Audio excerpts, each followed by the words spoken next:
প্রত্যেককে welcome Ghosh computer একাডেমিতে। আমি সুকান্ত ঘোষ শুরু করছি পাইথন থেকে 23 নম্বর class.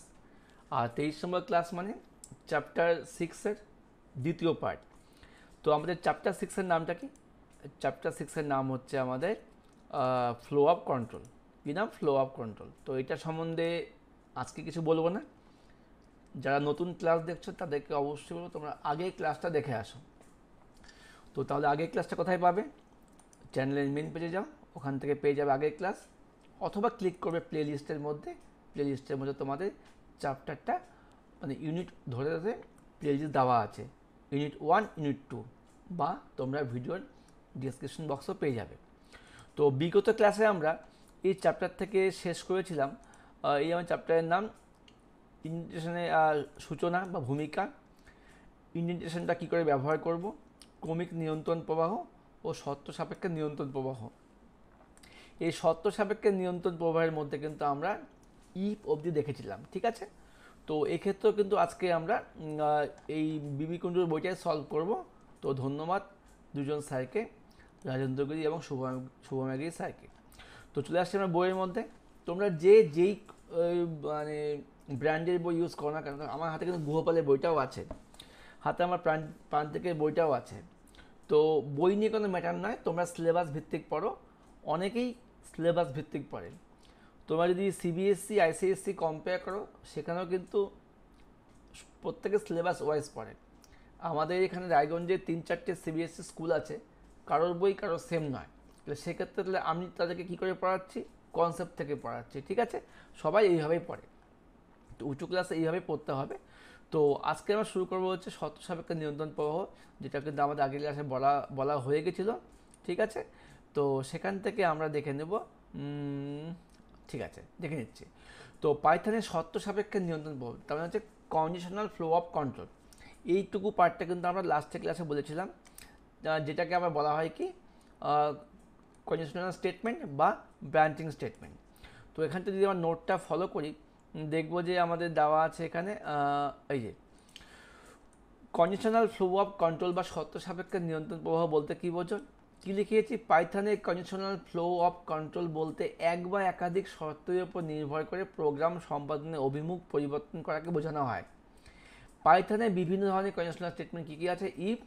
If else, if elif else, এই সমস্ত কিছু। দেখো তোমাদের এই চ্যাপ্টারের মধ্যে কিন্তু তোমাদের, আমি যদি সিলেবাসটা খেয়াল করে দেখি, এখানে কিন্তু আমাদের দেখো কন্ডিশনাল স্টেটমেন্ট, সিকোয়েন্সিয়াল স্টেটমেন্ট সবই আছে। এইটাকে আবার আলাদাভাবে দেওয়া আছে আরেকটা চ্যাপ্টার করে। আবার এখানে আবার এই ইটারেটিভ স্টেটমেন্টকে আবার আলাদা করে চ্যাপ্টার দেওয়া আছে এই চ্যাপ্টারের মধ্যে। মানে সবার সঙ্গে সব চ্যাপ্টারে লিঙ্ক করা আছে, ঠিক আছে? তো আমরা এখন যে 6 নম্বর চ্যাপ্টার পড়ছি, এর মধ্যে তোমাদের আগামী দুটো চ্যাপ্টারে কিন্তু অনেক কিছু লিঙ্ক দেওয়া আছে। তো তোমরা 6 নম্বর ক্লাসটা খুব মন দিয়ে বুঝবে। তো এবার আমরা দেখবো যে ইফ এলস আর ইফ এলিফ এলস তিনটা সম্বন্ধে আগের ক্লাসে বলেছিলাম। আমি এখন শর্ট করে বলছি। ইফের কাজটা কি? যদি বলি, যদি 30-এর বেশি কেউ নাম্বার পায় তবে পাস, এটা শুধু ইফ। এবার ইফ এলস কী হবে? যদি 30-এর বেশি কেউ নাম্বার পায় তবে পাস, না হলে ফেল। এবার তাহলে ইফ এলিফ এলস কখন হবে? যদি আমি এইভাবে বলি 50-এর বেশি হলে পাস, ঠিক আছে? আবার যদি মার্কসটা 40-এর বেশি হয় মোটামুটি পাস, আবার যদি মার্কসটা 30-এর বেশি হয় তবে পাস, আর লাস্টে হবে না হলে ফেল। এখানে যদি মধ্যে যদি কাজ করছে। তো প্রথমে দেখছি আমার ইফের উদাহরণটা। এখানে একটা উদাহরণ দেওয়া আছে, ইফ নাম্বার বড় হয় 0 থেকে তবে প্রিন্ট হবে কি? নাম্বারটা পজিটিভ, ঠিক আছে? আর এলসে কী হবে? নাম্বারটা নেগেটিভ। তারপরে ইফ এলসের মধ্যে ট্রু আর ফলস দুটোই কিন্তু কাজ করবে। আচ্ছা, এবার দেখে নিন উদাহরণগুলো, দেখলে পরে বুঝে যাবে তোমরা। আচ্ছা, এখানে যেমন দেখো কি বলছে, তো শর্ত সাপেক্ষে প্রবাহের মূল বৈশিষ্ট্যগুলি কি? পাইথনে ইফ এলস এলিফ স্টেটমেন্ট ব্যবহার করে আমরা প্রোগ্রাম সম্পাদনের অভিমুখ পরিবর্তন করতে পারি। একদম ঠিক, কারণ একটা প্রোগ্রাম তোমার নর্মালি চলছে, যদি আমি ওখান থেকে একটা মুখটাকে ঘুরিয়ে দিই তবে কিন্তু আমার প্রোগ্রামটা চেঞ্জ হয়ে যাবে। পাইথন প্রোগ্রামের শর্ত সাপেক্ষে পরীক্ষা করার সময় একটি এক্সপ্রেশনের মান সত্য বা মিথ্যা হলে ফলস হবে, ঠিক আছে? শর্ত সাপেক্ষে স্টেটমেন্টের অধীনে কোড ব্লকগুলিকে চিহ্নিত বা সংজ্ঞায়িত করার জন্য পাইথনে সঠিকভাবে ইন্ডেন্টেশন ইউজ করতে হয়। একদম ঠিক।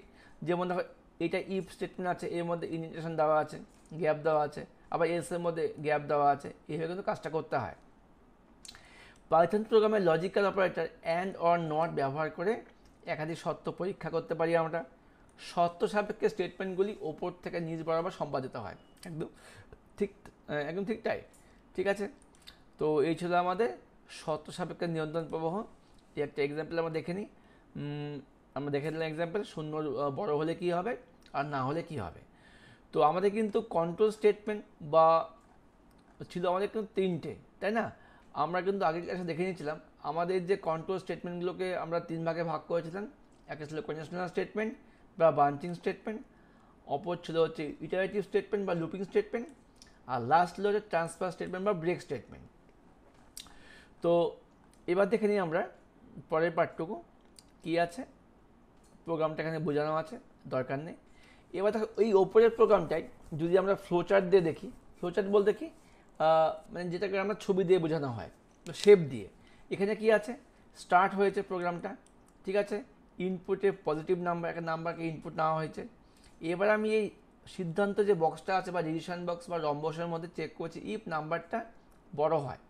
নাম্বারটা বড় হলে কি হবে, ইয়েস হলে এই নাম্বারটা হচ্ছে পজিটিভ, আর যদি বড় না হয় বা নো হয় তবে আবার নেগেটিভ। উভয় দিক থেকে কিন্তু স্টপ করা আছে, ঠিক আছে। এবার শর্ত সাপেক্ষে নিয়ন্ত্রণ প্রবাহে কী সুবিধা আছে? সুবিধা অবশ্যই আছে। কি সুবিধা? প্রোগ্রামে অভিমুখ ইচ্ছা মতো চেঞ্জ করা যায়। তুমি চাইলে নোটাকে এদিকেও আনতে পারবে, ইয়েসটাকে এদিকেও আনতে পারবে। তারপর কি বলেছে, নির্দিষ্ট শর্তের উপর ভিত্তি করে সিদ্ধান্ত দিতে পারবে। তুমি চাইলে পরে এখানে আমি যদি চাই 30-এর বেশি পাস করবো না, আমি 40-র সঙ্গে কম্পেয়ার করবো, 40-এর বেশি হলে পাস, 40-এর কম হলে ফেল, তুমি তোমার মতো করে বানাতে পারবে। প্রোগ্রামের ত্রুটিগুলিকে সহজে মানে খুঁজে পাওয়া যায়। একাধিক শর্ত একসাথে পরীক্ষা করা যায়। লুপ সংক্রান্ত কাজগুলি অর্থাৎ পুনরাবৃত্তিমূলক কাজগুলি করা যায়। এগুলো হচ্ছে সুবিধা। আর অসুবিধা কী আছে? শর্ত সাপেক্ষে শর্ত ব্যবহৃত হওয়ায় প্রোগ্রামের লজিক সংক্রান্ত সমস্যা দেখা যায়। তুমি এখানে আমি যেখানে শর্ত লাগাচ্ছি সেক্ষেত্রে প্রোগ্রামটা একটু চেঞ্জ হয়ে গেল, একটু সমস্যা হয়ে গেল বা একটু জটিল হয়ে গেল, যেটা আমাদের সহজেই হয়ে যেত, তাই না? তারপর কি বলছে, ত্রুটির পরিমাণ বৃদ্ধি পায়, ভুল বৃদ্ধি পায়, ত্রুটিগুলিকে সংশোধন করতে বেশি সময় লাগে। এই হচ্ছে অসুবিধা। তো অসুবিধা থেকে সুবিধাটাই কিন্তু অনেক বেশি। এবার দেবো কি লাস্ট আমরা কি পুনরাবৃত্তিমূলক নিয়ন্ত্রণ প্রবাহ বা ইটারেটিভ বা রিপিটেটিভ ফ্লো অফ কন্ট্রোল। পুনরাবৃত্তি মানে যখন একই কাজ বারবার করা হয় তাকে বলা হয় পুনরাবৃত্তিমূলক প্রবাহ। তো আমাদের সিলেবাস থেকে কিন্তু এটা আমাদের লাস্ট পার্ট। দেখে নিই কী আছে। হ্যাঁ, ইটারেটিভ ফ্লো। তো পুনরাবৃত্তির কাজটা তোমরা কোথায় দেখতে পারবে? তুমি যদি কখনো জেরক্স করতে যাও, তোমার 10 জন বন্ধু গিয়েছো বা 10টা কপি প্রিন্ট করতে হবে, দোকানদার স্ক্যান করে 10 লিখে দিল, 10টা কপি বেরিয়ে গেল। তাহলে কী হচ্ছে, মানে একই প্রিন্টের কাজটা 10 বার হচ্ছে। এই ক্ষেত্রে কিন্তু আমাদের সেই পুনরাবৃত্তিমূলক কাজটা কিন্তু ওখানে সেট করা আছে, ওর হচ্ছে বোর্ডের মধ্যে, ঠিক আছে। তো পাইথনে পুনরাবৃত্তিমূলক নিয়ন্ত্রণ প্রবাহ বলতে কোনো একটি নির্দিষ্ট কোড ব্লককে রিপিট বা পুনরাবৃত্ত করাকে বোঝানো হয়েছে। তার সংজ্ঞা তাই হবে, নোটসও তাই আছে। ইটারেটিভ বা রিপিটেটিভ ফ্লো অফ কন্ট্রোল বলতে কী বোঝো? পাইথনে পুনরাবৃত্তিমূলক নিয়ন্ত্রণ প্রবাহ বলতে কোনো নির্দিষ্ট কোড ব্লককে রিপিট বা পুনরাবৃত্ত করাকে বোঝানো হয়। একদম ঠিক তাই। এবার দেখে নাও কী বলছে এখানে। এই ইটারেটিভ ফ্লো ব্যবহার করে প্রোগ্রামে কোনো একটি কোড ব্লককে কাজ সমাপ্ত না হওয়া পর্যন্ত বারবার রিপিট করা যায়, ঠিক আছে। এই যে বারবার যে রিপিট করা হয় তাকে বলা হয় আবার লুপ। প্রশ্ন আসে লুপ কি, দেখে না নোটস থেকে। লুপ কি? পাইথনে কোনো একটি নির্দিষ্ট কোডকে রিপিট করে বারবার প্রিন্ট করার জন্য লুপ ইউজ করা হয়। তো লুপ কয় প্রকার? দু প্রকার লুপ পাইথনে, একটা ফর লুপ, একটা হোয়াইল লুপ। তাহলে লুপ কটা ইউজ করা হয় পাইথনে? দুটো লুপ, এটা ফর লুপ, এটা কি হোয়াইল লুপ। লুপ মানেই হচ্ছে বারবার রিপিট করা। এবার দেখতে হবে ফর লুপ আর হোয়াইল লুপের মধ্যে কি পার্থক্য আছে বা কোনটা সহজ কোনটা কঠিন, এখন আমরা দেখে নেব। হ্যাঁ, দেখে নিই ফর আর হোয়াইলটা। প্রথমে আমরা একবার নোটস থেকে দেখে নিই, তাহলে সুবিধা হয় বুঝতে। এই হলো ফরের জায়গা, এই হলো হোয়াইলের জায়গা। ফরে কি হয়? ফরে একটা রেঞ্জ দেওয়া হয়, রেঞ্জ। যেমন দিয়েছি ফর এক্স ইন রেঞ্জ ব্র্যাকেটের মধ্যে 1,11, ঠিক আছে, প্রিন্ট এক্স। এর মানে হচ্ছে লুপটা চলবে 1 থেকে 11তম বা 11 আগে অবধি চলবে। প্রিন্ট হবে এক্স, তার মানে 1 প্রিন্ট হবে, 2 প্রিন্ট হবে, 3 4 5 6 7 8 9 10। বুঝতে পারলে? তাহলে ফর লুপ হলো এটা। এই কাজটা যদি আমি হোয়াইলে করতাম তবে কি হতো, প্রথমে ধরে নিলাম এক্সের ভ্যালু 1। এবার এক্স কি 10-এর ছোটো বা সমান? অবশ্যই এক্স 10-এর ছোটো। প্রিন্ট হবে এক্স, তাহলে আমার 1 প্রিন্ট হয়ে গেল। এক্সকে আমি আবার এক্স প্লাস 1 করলাম, এক্স তখন 2 হয়ে গেল। 2 আবার চেক করবে 2 কি ছোটো? ইয়েস, 2 প্রিন্ট হয়ে গেল। এইভাবে প্রিন্ট হতে থাকবে। তো এই হলো ফর, এই হলো হোয়াইল। তো এখন যদি প্রশ্ন করি ফর এবং হোয়াইলের মধ্যে কোনটা বেশি সহজ, অবশ্যই ফরটা সহজ। কারণ ফরে কিন্তু আমি একবারে বলতে পারছি স্টার্ট ভ্যালু, এন্ড ভ্যালু আমি একবারে ডিফাইন করতে পারছি, যেখানে হোয়াইলটা একটু কষ্টকর। এবার দেখি বই থেকে এই ইটারেটিভ প্রবাহের কি বৈশিষ্ট্য আছে। কি বৈশিষ্ট্য আছে? পাইথন কোডের একটি ব্লকে পুনরাবৃত্তি কাজ সম্পাদন করা যায়, একদম ঠিক। এটা বৈশিষ্ট্য হবে, সুবিধাও হবে। পাইথন কোডে একটি ব্লকে পুনরাবৃত্তিমূলক কাজকে পরিচালনা করা যায়, একদম ঠিক। কোডের সংখ্যা হ্রাস করা যায়। দেখো, আমি যদি একই কাজ 10 বার করি তাহলে আমাকে 10 বার প্রিন্ট করতে হবে। Print 1, print 2, print 3, print 4, print 5, print 6, print 7 থেকে 10 অবধি। তো এই কাজটা বারবার না করে আমি একটা লাইনে লিখে দিতে পারছি ফর 1 থেকে 10 বা 11 প্রিন্ট এক্স। তাহলে আমার কোডটা কমে গেল। পাইথনে ফর লুপের মাধ্যমে ব্রেক এবং কন্টিনিউ স্টেটমেন্ট ইউজ করা যায়। ব্রেক আর কন্টিনিউ আমাদের পরেও আছে। ব্রেক দিয়ে আমি লুপটাকে মাঝখানে বন্ধ করতে পারি, কন্টিনিউ দিয়ে আমি লুপটাকে আবার চালাতে পারি ফার্স্ট থেকে, করা যায়। নাম্বার 5, পাইথনে প্রোগ্রামে ফর লুপের মধ্যে রেঞ্জ স্টেটমেন্ট ব্যবহার করে পুনরাবৃত্তির সংখ্যাটা নির্দিষ্ট করা যায়। ঠিক আছে, এই হচ্ছে আমাদের ইটারেটিভ স্টেটমেন্টের বৈশিষ্ট্য বা সুবিধাও বলতে পারো। ঠিক আছে, এখানে একটা প্রোগ্রাম দেওয়া আছে, program to find the sum of natural number up to N. মানে এন মানে হচ্ছে আমি একটা নাম্বার এন্টার করব, হয়তো আমি এন্টার করলাম 10 বা 20। তো 1 থেকে সেই 10 বা 20 পর্যন্ত প্রত্যেকটা সংখ্যার যোগফলটা বের করতে বলেছে, এনতম নাম্বার। তো প্রথম কোডটা হলো কি এন সমান সমান int input enter a number. ঠিক আছে, একটা নাম্বারকে আমি এন্টার করলাম। তো যারা মাঝখানে এই ভিডিও প্রথমবার দেখছো তাদের কিন্তু এখান থেকে শুরু করলে হবে না, তারা কিন্তু অবশ্যই প্লেলিস্ট থেকে প্রথম থেকে দেখে আসো। ঠিক আছে, আচ্ছা, এর মধ্যে আমি নাম্বারটা স্টোর করলাম। প্রথম হচ্ছে সাম 0, যোগফল হয়নি এখন 0। ফর চলছে loop x in range N plus 1। N plus 1 মানে কি, আমি যদি এন নিই 10 তো লুপ আমার চলবে 11 অবধি। কেন? আমার তো 11 আগে অবধি যায়। আমার লুপের কাজটা কি, যেটা আমি লিমিট দেবো লিমিটের আগে ঘর অবধি যাবে। তো যদি আমি এন প্লাস 1 দিলাম তাহলে আমার লুপটা চলবে 0 থেকে যাবে 11 অবধি। এবার সাম সমান সাম প্লাস এক্স, তাহলে প্রথমে 0, 0 প্লাস এক্স মানে 0 প্লাস 0 মানে 0, তারপরে এক্সট্রা 2 হবে, 1 হবে, 1 প্লাস 0 মানে 1, তারপরে এক্সট্রা 2 হবে, 1 প্লাস 2 মানে 3। এইভাবে করে যোগ হতে হতে সামের মধ্যে যেটা স্টোর হবে ওই সামটা তারপরে এখানে প্রিন্ট হয়ে গেল। দেখো, আমি যদি এখানে এন্টার করি, এই প্রোগ্রামটা যদি আমি রান করি, এন্টার করলাম 10, আউটপুট আসলো 55। তুমি এবার মোবাইলে বা খাতায় যোগ করে দেখো 0 থেকে 10 অবধি মোট যোগফল হচ্ছে 55।